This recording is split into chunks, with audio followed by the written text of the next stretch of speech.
این بار در برنامه جرگه آزاد BBC در پیوند به نقش طالبان در حکومتداری پس از صلح بحث میکنیم.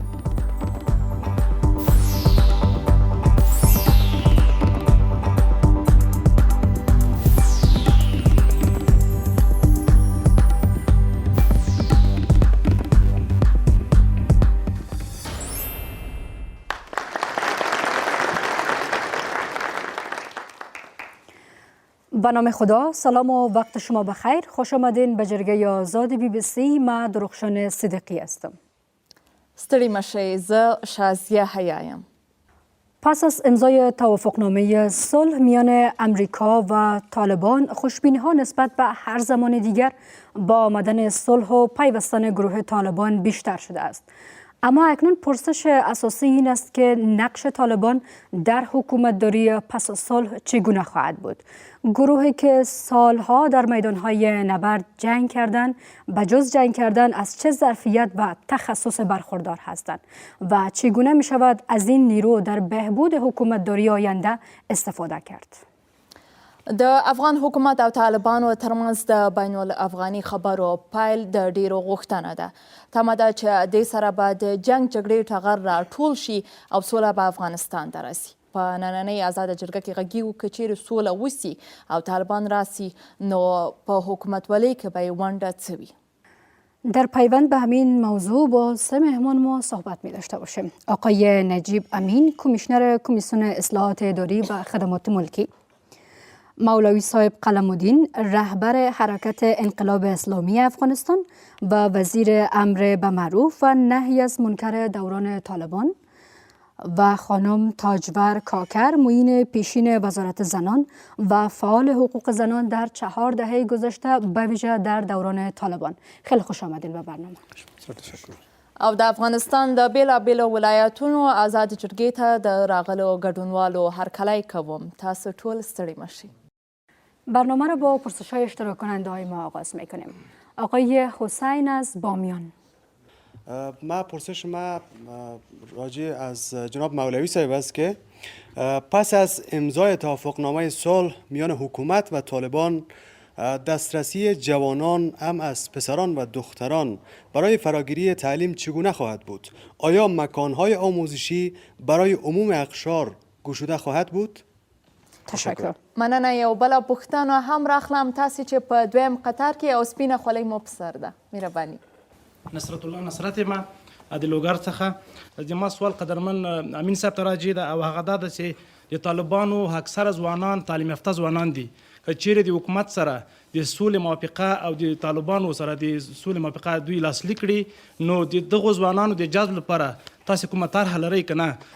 آقای امین، میخواهیم که برنامه را با شما آغاز کنیم با پرسشی که اشتراک کننده ما داشتن. آیا کمیسیون اصلاحات اداری و خدمات ملکی برنامه برای جذب گروه طالبان هم پس از صلح دارد؟ تشکر. به نام خدا. دوستای عزیز، خدمات ملکی قسمی که از نامش معلوم میشه هدف عمدهش خدمت رساندن به مردم است. هدف عمدهش این است که سطح اطلاع زندگی مردم از یک مرحله که وجود داره به مرحله بالاترش ارتقا کنه. این سطح اطلاع میتونه فرهنگی باشه، اجتماعی باشه، سیاسی باشه، اقتصادی باشه که خدمات ملکی تمام زیر در بر میگیره. ما بیشتر در خدمات ملکی توجه ما مردم افغانستان است که چطور بتانیم خدماتی را که اونا واجدش هستن، لیاقتش دارن، از طریق مامورین خدمات ملکی برشان ارائه کنیم. اینا در خدمات ملکی چیزهایی که مهم است برای اینکه بتانیم این خدمت ارائه شود. درجه یک تخصص است. آدمایی باید در جای مقرر شود که اونا تخصص است. اگر ما دکتر مقرر میکنیم ناگزیر هستیم دکتر مقرر کنیم. اگر میخوایم معلم مقرر کنیم باید معلم مقرر کنیم. لازمه خدمات ملکی خوب ای است که از مابین معلمین، از مابین متخصصین که برای معلم بودن واجد شرایط هستند بهترینشان انتخاب کنیم، برای اینکه مردم افغانستان لیاقت بهتری ندارن. وقتی میخوایم دکتر مقرر کنیم بهترینش باید انتخاب کنیم. برای انتخاب بهترین مپسان میشه صحبت کنم ولی پروسیجر وجود داره. لازمه دومی که برای خدمات ملکی به خصوص در مملکت‌های مثل افغانستان مطرح است که تمام مردم افغانستان باید تصویر خود ببینند اوجا. یعنی باید همه قدر فراگیر باشه که تمام اقوام ما، تمام کتگوریای ما، تمام اقشار اجتماعی ما بتانه خود د او آینه ببینن. که اجازه مولوي صاحب یو پوښتنه له تاسو نه وسوله که چیرې سوله وسي او طالبان راسي نو ځوانانو لپاره د زده کړو زمینه به څنګه وي؟ دا پوښتنه تاسو راځي او د ما پوښتنه دا ده چې په دغو 18 کالونو کې د افغان ځوانانو کوم فکر چې اوس لري، ټکنالوژي ته دوی لاسرسی لري، زده کړو ته دوی لاسرسی لري، همداسې نورو حقوقو او دیموکراسۍ ته، نو د نوي نسل دا فکر به طالبانو ته د منلو وړ وي؟ بسم الله الرحمن الرحیم. هیڅ کله هیڅ چا د دې مانعت نه ده کړی. یو دا ده چې لاسرسي نه وي سوي، او یو دا ده چې د تعلیم حق دی چا ده، تنها د هلک ده، تنها د نر ده او که د ښځې هم ده. دا د ښځې حق ده. تعلیم یو مهم شی ده. الله تعالی جل وعلا شانه فرمایي هل یستوی الذین یعلمون والذین لا یعلمون؟ آیا برابر دی هغه کسان چې هغه تعلیم لري، علم لري، او هغه کسان چې نه لري؟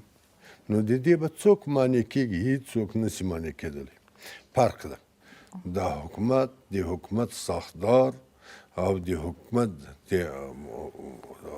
د نظام ساختار په دې ټولو باندې به بحث کیږي. هغه بحث به داسې نه وي چې د محدودو کسانو به وي، د افغانستان د خلکو به وي، د افغانستان د رهبرانو به وي، د سیاسیونو به وي، د حکومت به وي، د طالبانو په شمول باندې به مجموعاً یو لویه دایره وي چې په هغې کې به نظام تشریح کیږي، د نظام ساختار به پکې راځي، د تعلیم په حصه کې د مختلفو مسایلو کې. دا خو داسې نه ده چې د یو کس به وي. یوه خبره د زور ده. زور خو هر چا په زور باندې راغله، بیا هغه پوهېږي حکومت چې پوهېږي څه رقم حکومت جوړوي. بلکل، او په زور کېږي. تنه مولوي صاحب یو پوښتنه مې پاتې سوله، د نوي نسل د فکر منلو خبره طالبانو ته د منلو وړ ده؟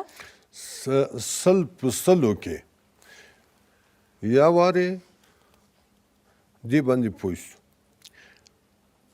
په یو کورنۍ کې بچیان زیږېږي، په غره کې دي، تعلیم یې پاتې ده او نور کارونه کوي. یو تعداد زموږ ځوانان بچیان په ښاریو کې دي، هغه په ښاریو کې تعلیم کوي. د تعلیم موازنه په افغانستان کې هېڅ نه ده برابر، هېڅ په هېڅ دور کې نه ده برابره سوې. موږ غواړو چې موازنه د تعلیم باید برابر شي. خانم کاکر، به نظر شما چگونه یک نقش طالبان در حکومت پس از صلح انتظار دارند؟ آیا همانند دوران گذشتهشان 18 سال قبل، یا ای که بعضی از سمت ها را میخواهند؟ یعنی نقششان را چگونه تعریف میکنند در حکومت پس از صلح؟ بسم الله الرحمن الرحیم. سلام به شما و حاضرین محترمی که اینجا تشریف دارن. طالبایی که در او زمان بودن، در او وقت بودن، بسیار تغییرات طرز فکرشان آمده و ما هم از جمله کسایی هستیم که در وقت طالبا هم البته 2 سال با اینا کار کردیم در افغانستان، مکتب تاسیس کردیم. ایتون خوب، طالبا را اگر مطالعه کنین، اونا هم اولاد عظیمی افغانستان هستن، از کدام جای دیگه نامدن که اونا اینجا کلچر خود، دین و مذهب و مردم خود نشناسن. خود در او زمان مشکلات داشتن، معاصره اقتصادی بود، دسته‌دگرا بود، اشتباهات بود. اما حالا امروز اول یک نمونه‌ش است که آقای قلم‌الدین صاحب مولوی امر ما و شما شده یک میز آزاد گپ میزنه و اونا هم البته در بین خود در مو وقت هم بسیار مردم تعلیم یافته داشتن. خب فرق نمیکنه اگر ایش داشت لنگی میپوشید و پیرانتمان، اما مردم های بسیار فهمیده داشتن. طالبا کی بودن؟ طالبا پدرای از اینا مجاهدین بودن که اونا به شهادت رسیدن. اینا در پاکستان اونا اینجا درس خواندن، کلان شدن. دیگه از اون وقت چون ما در پاکستان هم 8 سال به کمپا کار کردیم برای مهاجرین افغان، به بسیار مشکلات اینا درس خواندن، تعلیم یافته هستن. خانم کاکر، اگر حکومت پس از صلح شکل بگیره، چقدر ظرفیت وجود داره در اون طرف جنگ که گروه طالبان هست و خواهان چگونه یک نقش هستند پس از صلح؟ والا ما خود در ظرفیت هایشان کمبود نمیبینم که ظرفیت نداشته باشن و اگر بیان اینا با یک تفاهم میاین، البته تمام مسائل افغانستان سرش گپ زده میشه و به خصوص که امروز یک ذره زنا و دخترها تشویش دارن. در مسکو هم اینا در اعلامیه مشترک خود از زنها یاد کردن که حق تحصیل، حق تعلیم دارن، حق زیر دارن که وکیل شوند، در دولت کار کنن، وزیر شوند، ولی شوند، حتی گفت میتونن صدراعظم هم شوند. بسیاری ها به این باور هستند که در 18 سال گذشته علیرغم تمام جنگ هایی که در افغانستان وجود داره، در این طرف که حکومت هست بسیاری کادرها و نخبه های وجود دارند که در بیرون و در داخل درس خواندن. اما یکی از نگرانی های کلانی است که در او طرف نبرد هم در گروه طالبان چقدر ظرفیت و تخصص در میان اعضای این گروه وجود دارد. به نام خداوند مهربان، آسما رسولی هستم. آیا زنان بعد از البته بعد از اینمی که طالبان با یک نتیجه مشخص میرسن، حق و حقوقشان نقض میشه و یا هم میتونن مثل حالا در پست های متفاوت کار کنن و مشغول کار باشن و یا خیر؟ تشکر بسیار زیاد. قلم الدین صاحب از شما میشنویم. تشکر. حق و حقوق بشر این تثبیت شدگی است. این نیست که همه حق ما میدیم یا تو حق ما را میدی. اصلا حق ثابت شده، سر کتاب خدا ثابت شده. خداوند متعال برای ما حق داده، برای دختر حق داده، برای زنا حق داده، برای مردا حق داده، حتی به حیوانات حق داده. یک کمی حقوق نقض میکنه، این معنی از این نیست که طالب نقض میکنه، ملا نقض میکنه، مامور نقض میکنه، انجینر نقض میکنه. ناقض حقوق هر کس شده میتونه.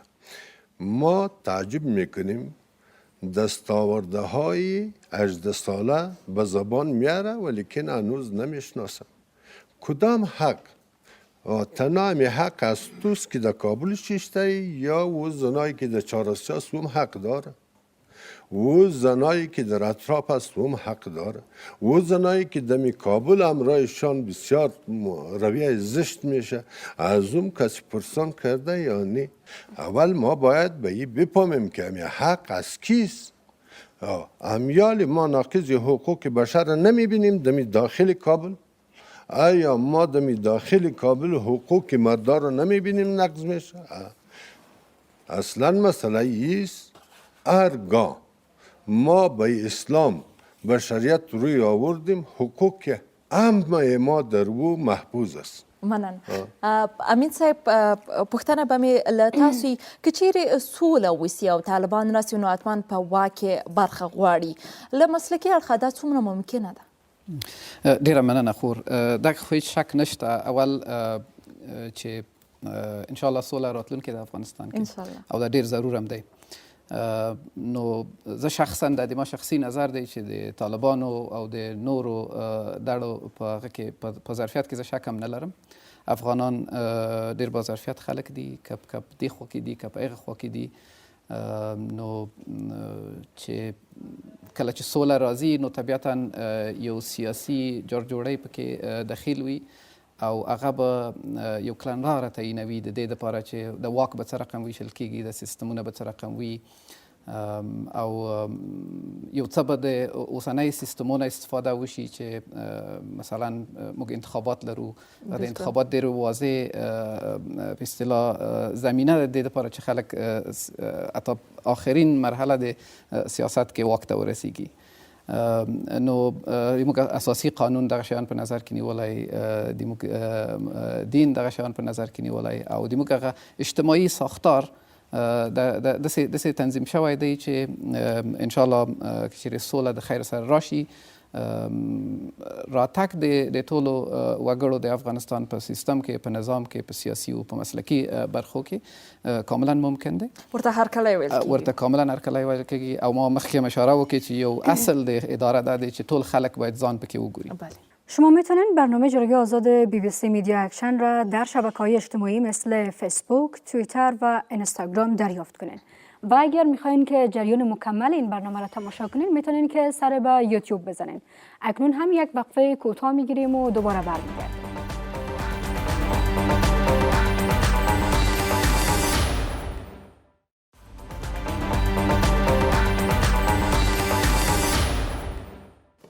آزاد جرګې ته بیا هم ښه راغلی.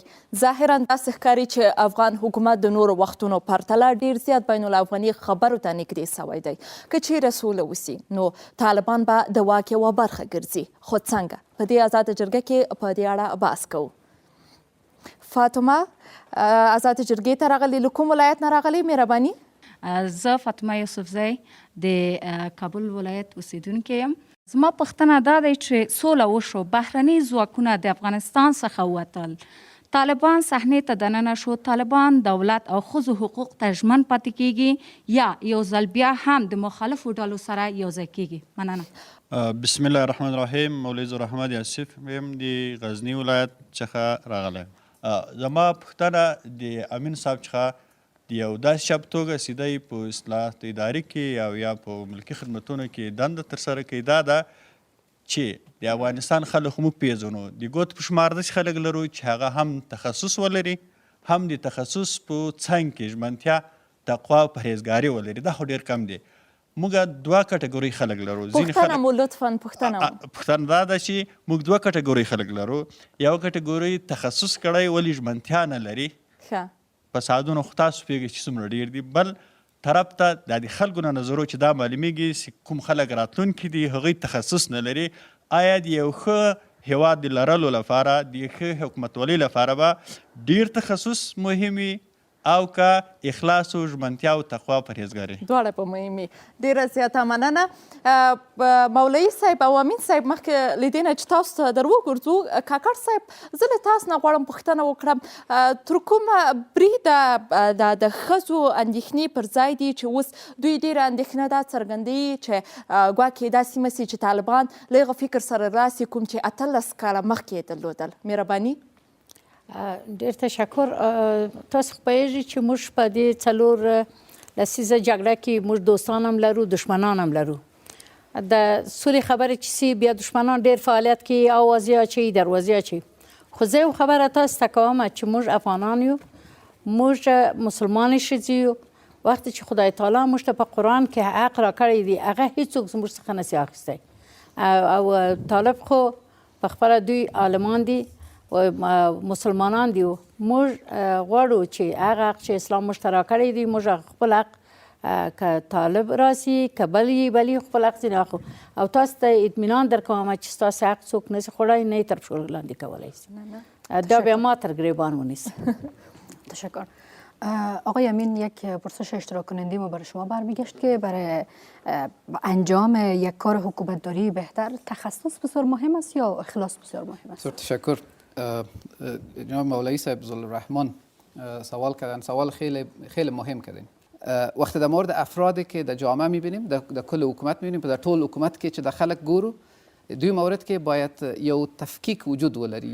یو تعداد کسان دي چې هغه خدمات ملکی دي. خدمات ملکی موږ هغه کسان ته وایو چې هغوی امتحان ورکوي، یو وظیفه ورته تعیینیږي، هغه وظیفې دپاره دوی ورځي، ځان کاندیدوي، امتحان پروسې نه تیریږي، امتحان ورکوي، تحریري امتحان ورکوي، تقریري امتحان ورکوي، بیا وروسته له هغې نه په کار ګمارل کیږي. او هغه مامورین دي، ځان ته قانون لري، ځان ته سیستم لري. یو هغه کسان دي چې هغوی سیاسي تعینات کیږي د هغوی په مورد کې، مثلا یو وزیر تعینیږي، یو معین صاحب تعینیږي یا نور چارواکي داسې تعینیږي، هغوی به امتحان نه ورکوي. هغوی د کمیسیون اصلاحات اداري او د خدمات ملکي له لارې نه تعینیږي. هغوی لکه څرنګه چې ما مخکې وویل، دغه دې دپاره چې انډول د یو مملکت برابر شي، سیاسیون ځینې تصامیم نیسي. او په هغه کې زه خبرې نه لرم نن. کومې خبرې چې زه درته لرم هغه د خدمات ملکي په مورد کې دی. نو خدمات ملکی کې د تعلیم او د دانش او د تخصص اندازه کول ممکن دی. یعنی ته کولی شي یو نفر کېنوي، امتحان واخلې، ترې نه پوه شي چې دا په ریاضي پوهېږي که نه پوهېږي، دا په انجینري پوهېږي که نه پوهېږي، دا په ادبیات پوهېږي که نه پوهېږي، لیکنه یې څنګه ده، دا ممکن دی. ولې که ته وغواړې چې تعود معلوم کړي، تعود دپاره موږ یو مخکې د مخې نه یو هغه لرو، یو فرضیه لرو. داسې فکر کوو چې هر نفر چې افغان وي، د افغانستان تابعیت تذکره ولري، دغه وطن خپل وطن ګڼي او دغه وګړي خپل وګړي غني، د دوی درد خپل درد ګڼي، دوی مجبوري خپل مجبوري ګڼي، او چې د دوی پیسو روزل شوی وي، درس ویلی وي، نو دوی ځان مکلف ګڼي چې دوی ته بیرته خدمت وکړي. مولوي صاحب، امین صاحب ډېر ټینګار په دې کوي چې مثلا په ملکي خدمتونو باندې ډېر ټینګار کېږي، ورته باید وړتیا او تخصص وي. طالبان خو تر ډېره جګړیز ځواک دی، نو تاسو فکر کوئ چې دوی به د ملکي خدمتونو چوکاټ ته ور برابر سي، که څه هم دلته ډېره یادونه وسوله چې هغلته هم تخصص شته او وړتیا او ظرفیت شته؟ الله تعالی موږ ته وایي تاسې امانت وسپارئ اهل ته ان تؤدوا الامانة الى اهلها.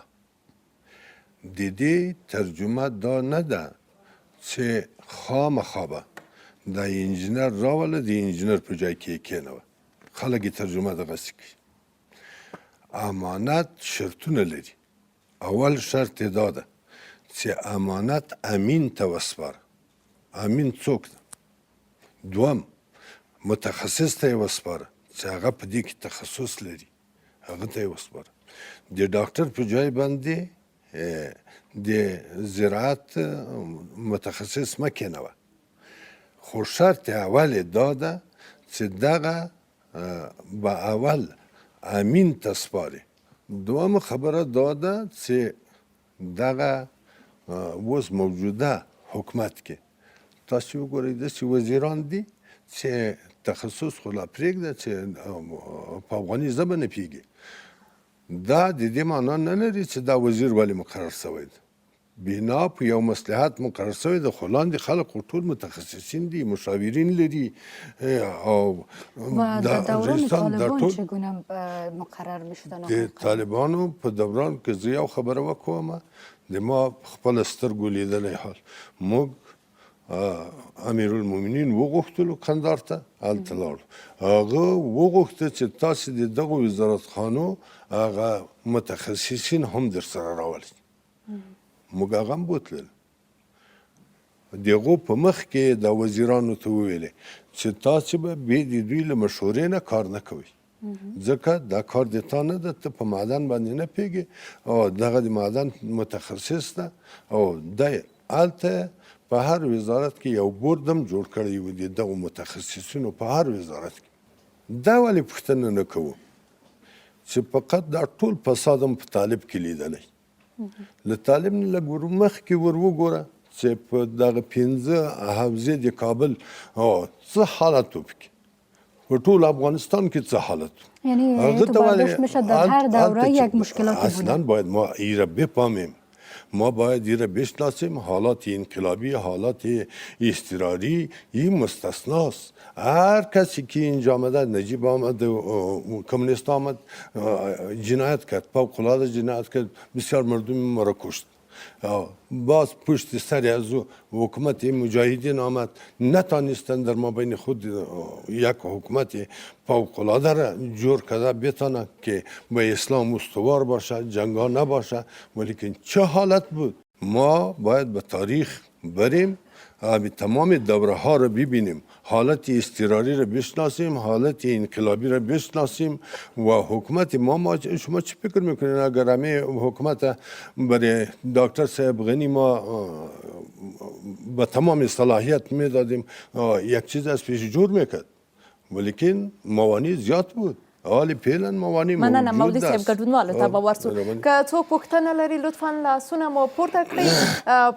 په 5م قطار کې اغلې تاسې مهرباني. تبسم رحمانی هستم، باشنده کابل. شما گفتین ما طالب نیستیم، پس طالب کی هسته؟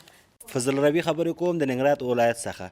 جناب مولوي صاحب ته اول سلام وایم، بعد سلام مې پوښتنه دغه ده د طالبانو پر راتګ سره دا فعلي نظام چې دی د چې لاسته راوړنې دي د کومې اندازې پورې به دا په خپل مقدار باندې پام شي. د هغې د جملې نه مثال د ښځو ونډه ده په دولت کې او مطبوعات دي. ډیره زیاته مننه. امین صاحب، مولوي صاحب بیا جواب ورکړي. بله پوښتنه له تاسو نه هم وکړم، تر ډېره همدغه اندېښنې شته، نو کله چې بین الافغاني خبرې پیلېږي د افغانستان د 18 کالو لاسته راوړنې به څه کېږي، معامله ونسي، ډېره ویره خلکو سره ورسره ده. مننه. دا لکه څنګه چې مولوي صاحب مخکې اشاره ورته وکړي، باید اول مشخص کړو چې د لاسته راوړنې څه دي، کوم لاسته راوړنې ته اشاره کوو. ځینې لاسته راوړنې دي چې د خدای په فضل د اوس ډېر نهادینه شوي دي افغانستان کې، لکه ازادي د بیان، لکه د مطبوعاتي چارې، لکه د اساسي قانون رعایت. دا هغه شیان دي. رقابت مثلا زه خپل مسلک کې وغږېږم چې ډېر غیر مسلکي ونه غږېږم. رقابت اوس مثلا خدمات ملکي کې یو اصل دی. که ته وغواړې یو نفر غیر د رقابت مقرر کړي، د ټول د افغانستان وګړي درپسې جگیږي، وایي چې اینجا امتحان بگی. امتحان بگی، هر کس کامیاب شد نوش جانش، فهم بیشتر، سهم بیشتر. نو دا هغه شیان دي، دا هغه ارزښتونه دي چې نهادینه شوي دي. ولی طبیعتا چې کله سوله کیږي، جوړجاړی کیږي، یو څه جرأت باید وشي. په د جرأت کې نو طبیعتا اړخونه باید د یو څه ناڅه تیر شي او سره تفاهم وکړي. ځینې ارزښتونه چې په بنسټیز ډول په افغانستان کې ځای نیولی د دغه په سر معامله نه کیږي. دا د ما باور دی چې شاید ممکن نه وي چې معامله وشي. ډیره زیاته مننه. قدرمنو لیدونکو او اوریدونکو، تاسې کولی شئ چې په خواله رسنیو کې زموږ ملتیا وکړئ. آزاده جرګه په یوټیوب او فیسبوک کې په بشپړه توګه لیدلی شئ. په انسټاګرام او ټویټر کې هم موږ سره اوسئ. اوس هم یوه لنډه دمه.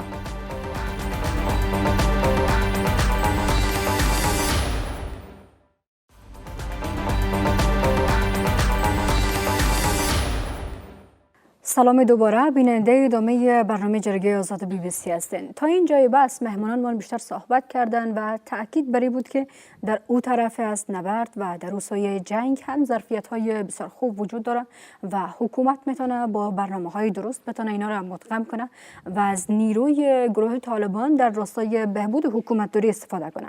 بریم سراغ چند تا از اشتراک کننده‌هایی که مخصوصا در دوران طالبان زندگی کردن و تجربه های دارن، میتونن برای ما از تجربه هاشون بگوین. آقایی که شما پکل به سر دارین، ما پوښتنه البته خور خپل یو حال کلب مخکې چې وایي چې موږ اسلامي عنعناتو ته د اسلام سپیڅلي دین ته احترام لرو، د اسلام ټول اصول په ځان تطبیق کوو. سوال حل شو. دویم سوال مې د مولوي صاحب او د نجیب امین ورور نه دی چې موږ ته دایمي که د افغانستان موثر تاریخ ته وګورو، موږ دایمي دوه ستونزې لرو. هغه ستونزې په کوم ځای کې موږ ته راځي او د ملک چې بدبختۍ سره مخ کړی دی، یوه ستونزه د معارف په چوکاټ کې، بله د مدرسې په چوکاټ کې.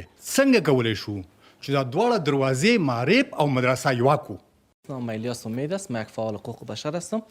من سوالم از تمام میمونا همی است، میتونن هر کدومشان جواب بدن. به خصوص جناب قلم‌الدین صاحب، چطور میشه که ما در حکومت آینده از ظرفیت‌هایی که جوانا داره و ایره طالبا قبول میکنه نمیکنه؟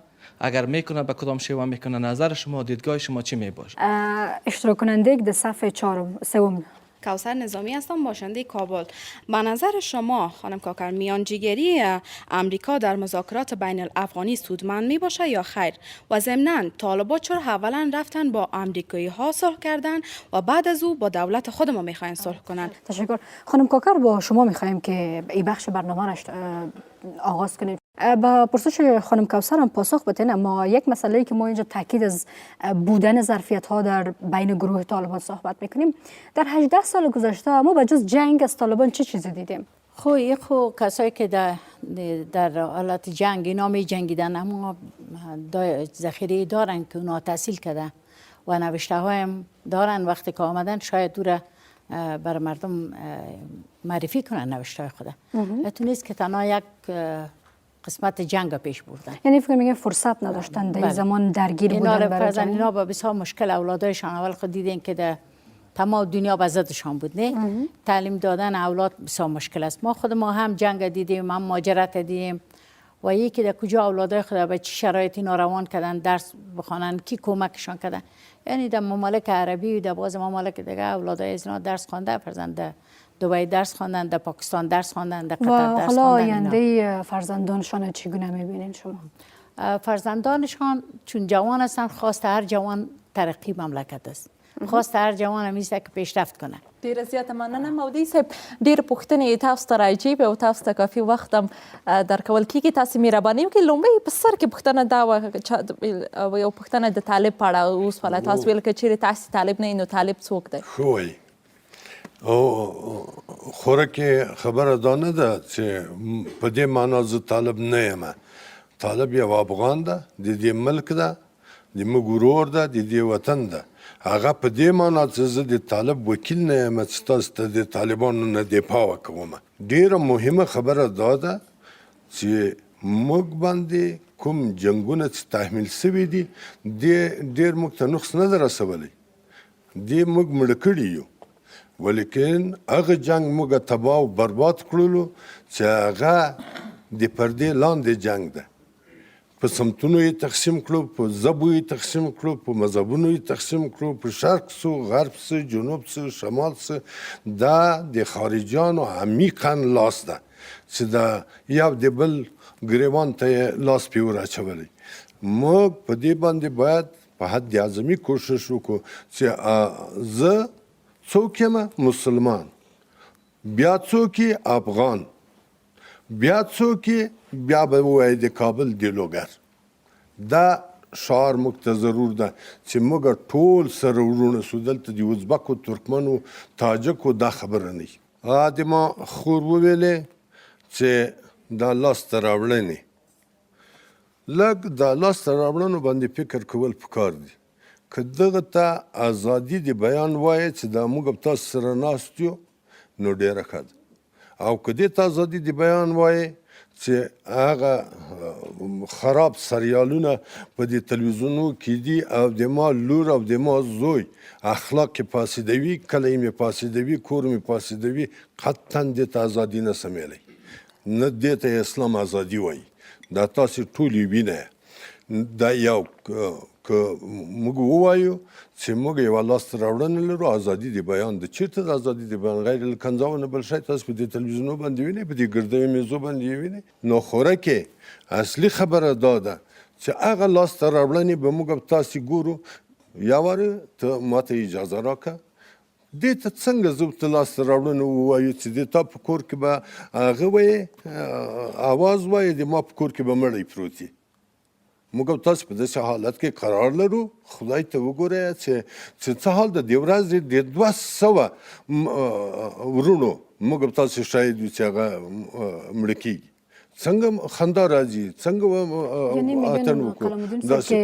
بسیار چیزا قابل قبول است اما نیاز به دستکاری داره و باید یک مقدار اصلاح. ما میگیم هرگاه ما ثبات پیدا کردیم، یک حکومت با ثبات ما داشته باشیم و ما صاحب حکومت خود ما باشیم، نه زیر تاثیر امریکایی یا دیگه خارجی. ما نمیگیم که تمام مردمی که برادرای ما که از غرب آمده و غرب زده شده یا از اسلام خبر نداره. ما میپامیم که ما در امریکا مساجد داریم، ما میپامیم که در تمام دنیا افغانها مسلمان است، اونجا مساجد داره، نماز میخوانه، دیانت داره. ولیکن یه را بپامین که یک تعداد ایتو مردمی اینجا آمده که او فقط ذهنتا را تخریش میکنه، تخریب میکنه، کلتور ما را تخریب میکنه. او اصلا نه به اسلام خبر است و نه به عادات و کلتور ما خبر است. آمدیم در توازن تعلیم، این بسیار مهم است برای ما، نهایت زیاد مهم است. ما چی کنیم؟ در مکتب تعلیم دین شروع کنیم، در مدرسه تعلیم عصری رو شروع کنیم تا یک با دیگه پیوند بدیم، بتانیم یک جوان که از پانتون میبرایه باید انجینرم باشه، ملام باشه. یک ملا که از مدرسه میبرایه و باید به تمام علوم عصری بفهمه. ما شما پس مانده، ما شما خدمت از پیش شما میخواهیم مملکت، ولیکن تابال برای ما کسی نکرده. عقب ماندیم از تحصیل و آموزش حکومت یا جنگ تحمیلی جنگ اجازه بدین تحمیلی آقای امین را در بحث داخل بسازیم، چون از بدنه حکومت آمدن. واقعا خود شما دقیقا حاصل مکاتب و مدارس و همچنان نهادهای تحصیلی ما رو برای شما راجع میشن تا شما اینا رو راجع میکنین برای حکومت ها. چقدر واقعا چالش وجود داره در اینجا؟ زنده باشید. چالش متاسفانه در هر طرف کارهای ما در افغانستان وجود داره، به خاطر از اینکه مملکت هستیم که نزدیک نیم قرن در جنگ بودیم. اما این چیزی را که برادر به عنوان مشکل ما بین مکتب و ما بین مدرسه اشاره کردن، اقلا فهم و تجربه شخصی خودم متفاوت تر است. ما به این نظر هستم که نه تعلیم در مدرسه و نه تعلیم در مکتب چالش است. اینا هر کدامشان راه یاد گرفتن علم است و هر کسی که علم یاد بگیره، دانش یاد بگیره، آموزش ببینه، او روشن‌تر میشه، او به خداوند نزدیکتر میشه، به خیر نزدیکتر می باشه. فرق در جهان بینی است. بحثی است که مثل که مولوی صاحب اشاره کرد، آدم باید یا را تکمیل کنه به یکی دیگه. یعنی راه بهترش است که یک کمی اورینتیشن یا معرفی از هر دوش وجود داشته. اما پرابلم اصلی چی است؟ پرابلم اصلی قلت دانش است. ملای نافهم مشکل ایجاد میکنه، مکتب خان نافهم یا کم فهم مشکل ایجاد میکنه. کسی که مکتب هم صحیح خوانده باشه، ما اتو نیست که تنها ملای داشته باشیم که ظلم کرده باشه. مکتب خانه‌ای هم داریم در تاریخ ما، یک دفعه صفحه بزنین، مکتب خانه‌ای هم داریم که بسیار فیلسوف بودن ولی ظلم در افغانستان کردن که امروز تاوانش ما شما میتیم. بنان بحث ما است که هیچ کدام از یا پرابلم نیستن، هر دویشان راه آموزش هستند، راه جهان بینی هستند و اینا باید مکمل یکی دیگه باشن. اینا مکمل یکی دیگه هستند. اینا ما در یک موقف هستیم که مثلا در دوردستترین نقطه افغانستان ما شاید ظرفیت زیر نداشته باشیم که برای کل جوانا، برای کل نفوس مکتبا را جور کنیم که تعلیمات ابتدایی رو ببینن. بنان مسجد و مدرسه میتونه راهش باشه که جوان ما یک مقدار الف ب ت س را دوج یاد بگیره، قدم بعدی خود بره در مکتب یاد بگیره. ما امروز متاسفانه که فساد دست گریبان هستیم. یکی از مملکت‌ها هستیم که ما باید بسیار مبارزه کنیم. برای مبارزه با فساد یکی از فاکتورهای عمدهش اعتقاد است که آدم باید حلال و حرام خوب صحیح تشخیص کرده بتونه تا ای که بتونه فساد مبارزه کنه. و از اینجاست که من میگم آشتی دادن ما بین از دو نهاد یک چیز بسیار مهم است و نیاز است که باید آشتی به وجود بیاید. ممنون. یک وقفه کوتاه میگیریم و دوباره برمیگردیم.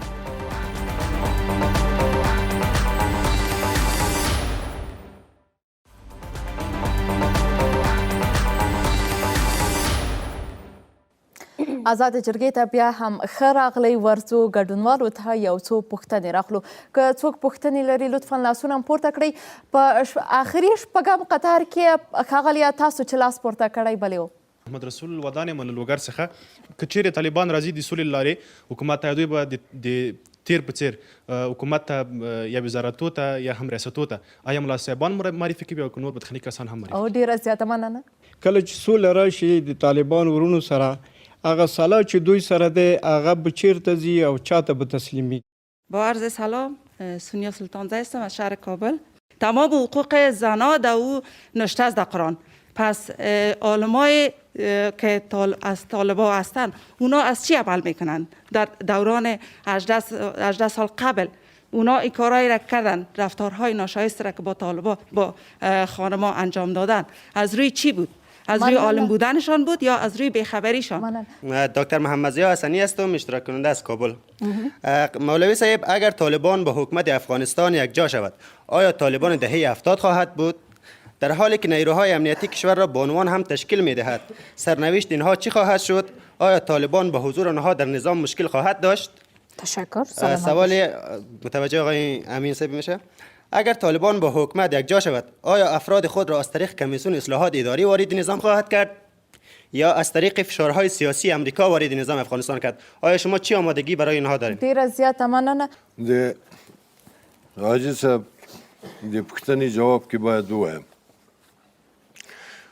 دا د چې ونه وایو چې طالبان دا سلا څنګه کوي، مجموع باید ووایو چې افغانستان له وسلې ډک ده، دا به څنګه کوو؟ تنها طالبان خو وسله نه لري، هر کور کې وسلې دي او خلک یې اوس هم توزیع کوي. نو دا ځانګړې خبر ده. هغه شورا چې جوړیږي او هغه بیا ساختار د نظام جوړي، هغه ساختار د اردو کې خبرې کوي، امنیتي کې څومره په څه کیفیت څنګه. دا یو په آینده کې یو ساختار د نظام چې جوړیږي دا دغسې نه ده. هغه ورور وویلې چې ما وویلې چې که په زور راځي، نو د پوښتنې خبره وه چې دا حال نه ده معلوم، که څوک په زور باندې نه ننوتل خو خپل حکومت یې څه کوي هغه کوي، او که د صلح له لارې نه راځي او د افغانستان د خلکو له حاله خبر وي او یا له دغه 40 کلن جنګ نه ستړي سوي وي، نو خو بیا خو به د اصولو په چوکاټ کې راځي. طالبان خو وار په وار باندې وایي، هغه وایي چې موږ امارت اسلامي چا ویلي دي، یوه رسنۍ ماته وښیي چې هغه ته طالبانو ویلي دي چې موږ امارت راوړو. هغه وایي موږ نظام اسلامي غواړو. ما و شما باید امیر درک کنیم که امین نظام ما و شما یک حکومت باثبات، یک صلح دائمی چطور ما آورده میتونیم. یک کار ما و شماست. حالی ما و شما ببینیم که ما همین صلح چطور استقبال کرده میتونیم. توافقنامه لامریکا سره امضا شوی، بندیان د امریکا سره امضا شوي دي چې دا 50,000 بندیان به خلاصیږي. د دې ضمانت هم په هغو پورې اړه لري. دغه سوال د تا هغه وخت په جای ده چې کله بین الافغاني مذاکرات شروع سي، وربند وسي، په دې وخت کې بیا ته کولی شي یا خو په یو فرمان باندې رئیس جمهور 1000 نفره خلاصوي، خو شرط ورته ږدي چې شرط یې دا ده چې ضمانت به راکوي، بیا به جنګ ته نه ګرځي، جنگ ته به نه ځي. که د دې ضمانت به څوک کوي؟ هغه خو درته وایي چې له ما سره توافق امریکایانو کړی ده، او بې قید او بې شرطه د ما 50,000 بندیان راکړه. مولوي صاحب دې لپاره چې بس برته راوګرځي، د ما پوښتنه به دا وي که سوله وسي په نوي حکومتولۍ کې د طالبانو ونډې ته څومره هیلهمند یاستئ؟ که په لنډ ډول راته ووایي. فرق لري. یوه د زور ونډه ده، یوه د مصالحې ونډه ده. دا فرق لري. اصلا ډیر مهم د حکومت اصول دي. زه که ملایم د اصول ته به غاړه ږدم، او که هغه انجینر ویم دغه اصول ته به غاړه ږدي. اوس دستې تاسې وګورئ دغه قانون اساسي چا ډیر مات کړی ده، چا تر پښو لاندې کړی. دا چې اوس قانون اساسي درته پروت عمل نه پې کوي، دا خو د هغه چا کار ده چې قانون تر پښو لاندې کوي، یا د هغه چا کار ده چې حراست قانون کوي، کولی نه شي. اوس یو وار خو دا ساختار د حکومت جوړیږي، د اصولو لاندې مواد موجود دي، د اسلامي اصولو لاندې. دا چې اسلامي اصول خلک نقضوي، دا خو بیا جدا خبره ده، دا خو د طالب کار نه ده. دا خو هر څوک چې نقضوي ما درته وویلې هغه ناقض بلل کیږي. من سپاس. آقای امین، به عنوان یک پرسش پایانی از شما میپرسیم که حکومت چقدر متحد است که برای گروه طالبان پس از صلح سهم بده و تضمین میده که حکومت داری خوب قربانی مصلحت صلح نمیشه؟ تمام جوانب افغانی آماده ازی هستند که با هم بشینن و جنگ طولانی که کل مصیبت ها رو سر مردم ما آورده بالاخره، یعنی اما تاوان اصلی زور مردم افغانستان میته، بالاخره در این نقطه پایان بگذارن. و این نقطه پایان طبیعتا قیمت می داشته باشه. اگه از اون طرف خواهش های شود که ما مثلا 50% یا 60% سهم میخوایم، آماده است کمیسیون براش حکومت بده یا خیر؟ شاید خواهش های شود و طبیعتا یک پروسه می داشته باشه و تمام چیزها را پروسه تصمیم میگیره. بعضش اگر از صلاحیت خود حکومت بلندتر و کلانتر می باشه، طبیعتا راجع میشه بر نظرخواهی یا مردم، بزرگا، کسایی که در طول تاریخ دستن در کار امی قسم مذاکرات و مفاهمات بودن طبیعتا به اونا مراجعه میشه و باز یک تصمیم گرفته میشه که خیر عمومی داشته نظر. ډیره زیاته مننه. اغلی کاکړ غواړم ستاسو نظر واخلم. تاسې څومره ورته هیلهمند یې که سوله وسي نو طالبان دلته راسي په حکومت کې دوی ته ونډه ورکول او دا چې بیا په هغه وخت کې تخصص او مسلکیتوب د مصلحتونو قرباني نه ګرځي؟ خو دا چې هغه اعلامیه خپره سو په مسکو کې په خپل طالبان چې خپره کړه په هغو کې دوی په خپل اعلامیه کې دا ونه لیکل چې موږ دونه ونډه اخلو. هغو دا ویل چې هر افغان حق لري چې په حکومت کې کار وکړي، هغه لیاقت ولري، هغه ښایستوب د کار ولري. او دا په ټاکنو هم کیږي، یعنې ټاکنو ته ژمن دي. د ټاکنې هم دا هغه خپل اعلامیه چې وویله، یعنې زه هغه ته امیدواره یم چې په هغه اعلامیه رسمي اعلامیه کې دا یې دغه ونه کړي چې موږ باید دونه فیصدي موږ ته. دا خو دلته دا رواج دی چې هر یو خطکشي کوي، هر یو فیصدي غواړي. هغو په خپل اعلامیه که دا خبر گرسره یاد و اونا نمیشناسن این رقمی که سهم بندی کنن که نه اونا بشناسن اما نمیخواین. اونا گفتن که هر افغان حق داره، هر قوم حق داره، کل افغان ها باید حکومت خود ببینه. هر کس که لیاقت داره اونمو باید اهلیت داره برش کار داده شود. او دیت څومره تاسې هیلهمند یاستئ؟ والا زه خو ورته هیلهمند یم. نو په دې کې زه دغه لرم، امید لرم چې دغسې حکومت ته ماته اجازه راکړه. دغه ورور یو پریشان داسې ناست دی چې د غرب څخه راغلی یم، طالب به زما سره څه وکړي. بچه ما هم در وقت طالبان سال 2000 از غرب آمدم. همراه یک بچیم ریش نداشت مثل خودت واره. همینجا آمدیم، ما گفتیم میخواهیم که ما کار کنیم بر معرف. ما را هیچ کس نگفت که بچه تو چرا ریش نداره، چرا فرضاً به تو پیران تو مان پوشیده بود و خوب کاکا. مرا کس نگفت که تو یک زن هستی. یک استثناء بودیم؟ نه استثناء نبودیم، یک زن افغان هستم. نه بوجی دلار امرای ما بود، نه توپ تانک امریکا امرای بود. ما شکر به زور خداوند آمدیم. نه به زور امریکا آمدیم، نه پشتبانی امریکایی داشتم، نه خارجی داشتم. صرف ایله خداوند کردم، کمرم بسته کردم که میمیم. اما اغلی کاکړي وخت کې مولوي صاحب خپل د امر بالمعروف مشر په هغه حالت کې یو څوک نه پرېښودل کېدل. مولوي صاحب نه د دې زوی ته مکتوب ورکړ چې څوک یې څوک غرض ورته ونه اونا یک گپ میزد که از غرب، از عیش نوش غرب آمده ای جوان اینجا کار میکنه. براتون گفتم که ما پیشویتان کشتیم تنها، اما خدا بخشه مولا عمر که ندیدیم دیگه، کلگیشان دیدیم، امروزشان شیشتیم گپ زدیم. اما احترام به ای داشتن که خوار ماسته، مادر ماسته. کلمه خوار مادر هر زن افغان مسلمان خوش داره. ډیره زیاته مننه. آزاده جرګې د نننۍ بحث به سره راټول کو. په دې آزاده جرګه کې په دې خبرې وسولې که چیرې طالبان په تفاهم سره راسي نو حکومت به یې خو په ځینو مسایلو به غور کیږي او بیا به د حکومت د ټولو افغانانو کیږي.